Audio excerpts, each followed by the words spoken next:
pelik je nyebut namanya. Kampung yang banyak pupuk. Saya kami ada sering samawahan juga kami baru pindah samawahan juga sebenarnya. Kami 2023 baru fully pindah ya. Fully. Jadinya singgah. Kayak kawan kami Fatin dan Zalifah. Yang mesti ada segala kakinya sakit. Ini bubur. Untuk makluman doktor juga lah, untuk exco kita yang terakhir tu Fatin Nur Zarifah binti Malik, yang kini tu tengah dalam proses recovery lah. Sebab masa kami orang ke Uniza dulu, masa selection kakinya patah. Masa selection, dan kini tu nya alhamdulillah lah semakin membaik lah. Masih kini nya bertongkat lah. Maksud dia rumah saya makan di kampung. Nya tinggal dengan family-nya di Cyber rasanya. Ada family-nya datang lah masanya recovery. Macam teruk je. Nya patah panjang juga lah. Nya pun besi yang panjang tu. Pemilihan apa? Masa ke Uniza gitu.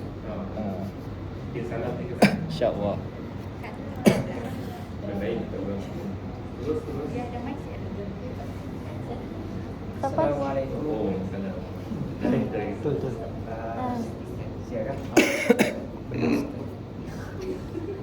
Okay, baik. Assalamualaikum.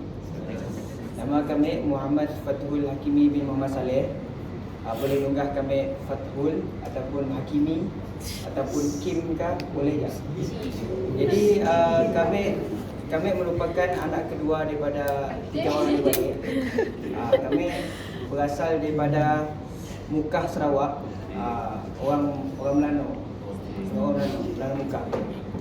Jadi kami daripada Fakulti Quran Sunnah, dan kami ambil kos Sunnah Pengurusan Maklumat. Okey. Oh, patutlah. Yes, betul. Bab komputer. Enggak. Terima Terima kasih. Terus. Assalamualaikum warahmatullahi wabarakatuh. Nama kami Sharifah Nur Farisha binti Wanani. Kami berasal dari Sri Aman, Sarawak. Semangga. Kami merupakan pelajar tahun 2 Fakulti Syariah dan Undang-Undang, kos Syariah dan Undang-Undang. So online lah. Betul. Terima kasih. Assalamualaikum warahmatullahi. Nama diberi Fatin Izan binti Zamri.